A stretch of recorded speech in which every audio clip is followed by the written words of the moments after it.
വോട്ടുമറിക്കൽ എന്നുള്ളത് ബി.ജെ.പിക്കാരെ സംബന്ധിച്ച് പുത്തിരിയല്ല. അതോടൊപ്പം തന്നെ കോൺഗ്രസ്സുകാരെ സംബന്ധിച്ചും അത്രത്തോളം പുത്തിരിയല്ല. കാരണം പല മണ്ഡലങ്ങളിലും കോൺഗ്രസ് വോട്ടുകൾ ബി.ജെ.പിക്ക് പോകുന്നതും ബി.ജെ.പിയുടെ വോട്ടുകൾ കോൺഗ്രസിന് പോകുന്നതും നിരവധിയായ സ്ഥലങ്ങളിൽ നമ്മൾ കണ്ടതാണ്.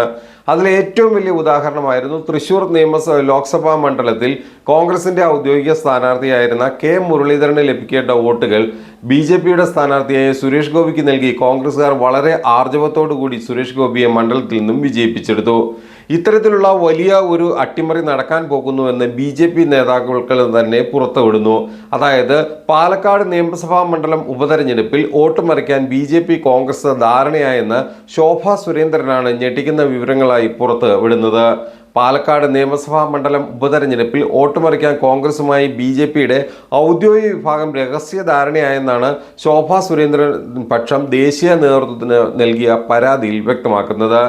ലോക്സഭാ തെരഞ്ഞെടുപ്പിന് ശേഷം ഇവിടെ സംസ്ഥാന പ്രസിഡന്റ് നേരിട്ടെത്തി ഉപതെരഞ്ഞെടുപ്പ് പ്രവർത്തനം ആരംഭിച്ചിരുന്നു.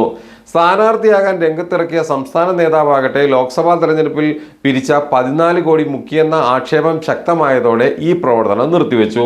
ഒപ്പം ലോക്സഭാ തെരഞ്ഞെടുപ്പിന്റെ ചുമതലക്കാരന് തന്നെ ഉപതെരഞ്ഞെടുപ്പിന്റെ ചുമതല നൽകിയതും വിവാദമായിട്ടുണ്ട്. പണം തട്ടിയ സംസ്ഥാന നേതാവും കോൺഗ്രസിന്റെ മുൻ എം.എൽ.എയും വലിയ അടുപ്പക്കാരും സുഹൃത്തുക്കളും കൂട്ടുകച്ചവടക്കാരും ഒക്കെ തന്നെയാണ്. ഈ ബന്ധം ഉപയോഗിച്ചാണ് വേറെ ആര് സ്ഥാനാർത്ഥിയായാലും വോട്ട് മറിക്കാൻ ധാരണയാക്കിയിട്ടുള്ളത് എന്നാണ് ഇപ്പോൾ ശോഭാ സുരേന്ദ്രൻ കേന്ദ്ര നേതൃത്വത്തിന് നൽകിയ പരാതിയിൽ പറയുന്നത്. ശോഭാ സുരേന്ദ്രൻ എത്ര ബഹളം വച്ചിട്ടോ കുറിച്ചിട്ടോ കാര്യമില്ല. കാരണം കെ സുരേന്ദ്രൻ വിചാരിക്കുന്ന തട്ടകത്തിൽ മാത്രമേ കാര്യങ്ങൾ നീങ്ങത്തുള്ളൂ.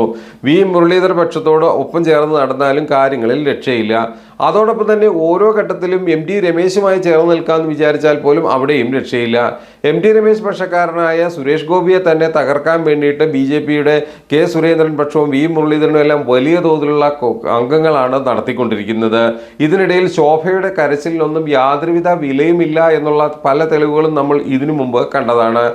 ആലപ്പുഴയിൽ മത്സരിച്ച ശോഭയെ തകർക്കാൻ വേണ്ടിയിട്ട് സംസ്ഥാന നേതൃത്വത്തിലെ പല ഉന്നതരും നേരിട്ടും തെളിഞ്ഞും ഒളിഞ്ഞുമെല്ലാം ശ്രമിച്ചത് സംബന്ധിച്ച് ശോഭാ സുരേന്ദ്രൻ കരഞ്ഞു നിലവിളിച്ചുകൊണ്ട് മാധ്യമപ്രവർത്തകർക്ക് മുമ്പിൽ രംഗത്തെത്തിയതെല്ലാം നമ്മൾ കണ്ടതാണ്. ഇത്തരത്തിൽ ഇനി പാലക്കാടിന് വേണ്ടി എന്തൊക്കെ പ്രശ്നങ്ങൾ ഉണ്ടാക്കിയാലും ഇവർ ഉദ്ദേശിച്ച ആളുകൾ മാത്രമേ അവിടെ ജയിച്ചു കിട്ടൂ.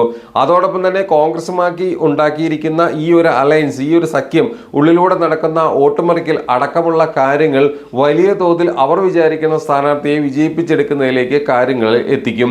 എങ്ങനെയും ഈ പ്രാവശ്യത്തെ നിയമസഭാ തെരഞ്ഞെടുപ്പിൽ 10ലേറെ സീറ്റുകൾ ഉറപ്പായും ഉണ്ടാകണമെന്നുള്ള വാശിയിലാണ് ബി.ജെ.പി നേതൃത്വം മുന്നോട്ട് പോകുന്നത്. ഇതിനുവേണ്ടി എന്ത് കെടുകെട്ട പരിപാടിക്കും അവർ തയ്യാറാകും.